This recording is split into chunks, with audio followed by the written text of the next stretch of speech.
અંકલેશ્વરના જૂના national highway ઉપર આવેલી એસએ મોટર્સ સામેમાં આવેલી જૂની શોપિંગ સેન્ટરના ગેલેરીનો ભાગ તૂટી પડતા ઘટનાને લઈને દુકાનદારોમાં ફફડાટ જોવા મળ્યો છે.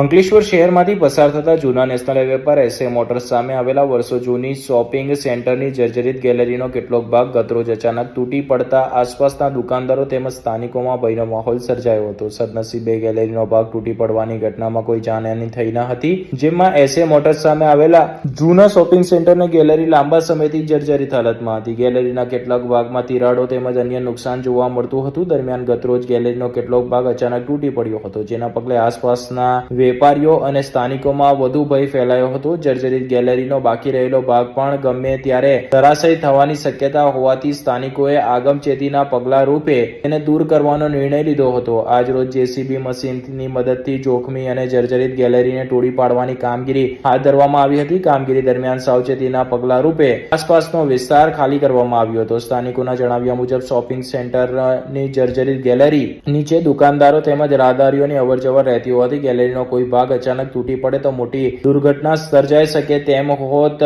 આથી જાનમાલનું નુકસાન ન થાય અને ભવિષ્યમાં કોઈ અનિચ્છનીય ઘટના ન બને તે માટે જોખમી ભાગને સમયસર તોડી પાડવામાં આવ્યો હતો. વર્ષો જૂના આવા બાંધકામની સમયાંતરે તપાસ કરી જર્જરિત અને જોખમી હિસ્સાઓને દૂર કરવા તેમજ જરૂરી મરમ્મત કરવા માટે તંત્ર દ્વારા પણ યોગ્ય કાર્યવાહી કરવામાં આવે તેવી સ્થાનિકોમાં માંગ ઉઠી છે. ખાસ કરીને જાહેર માર્ગને અડીને આવેલા જર્જરિત બાંધકામોના કારણે રાહદારીઓ અને વાહન ચાલકો માટે જોખમ ઊભું ન થાય તે માટે તંત્ર દ્વારા તકેદારી રાખવામાં આવે તેવી માંગ કરવામાં આવી છે. ઉલ્લેખનીય બાબત છે કે અંકલેશ્વર શહેરમાં અનેક જર્જરિત ઇમારતો આજે પણ ઊભી છે, ત્યારે આ મામલે માત્ર પ્રી મોન્સૂન કામગીરી હેઠળ નોટિસ ફટકારવાની જ કામગીરી થતી હોય તેમ લાગી રહ્યું છે, કારણ કે જ્યારે પણ ચોમાસું આવે ત્યારે આવી જર્જરિત ઇમારતોના કેટલોક હિસ્સો ધરાશયી થવાની ઘટના બનતી હોય છે.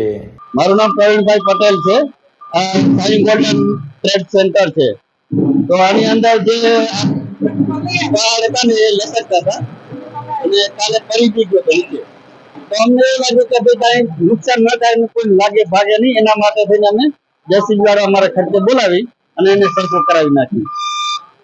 એક જ છે, બાકી કઈ નથી. બાકી તો નગરપાલિકા વાળા એ બેનર મારી જ ગયેલા હતા પટ્ટીમાં. તો મેં કીધું ચલો ભાઈ આજે થોડુંક કરાવી નાખ્યું, બસ એટલો જ હતો. અને અમારા ખર્ચે જેસીબી વાળાને બોલાવી અને લેવલ કરાવી નાખ્યું.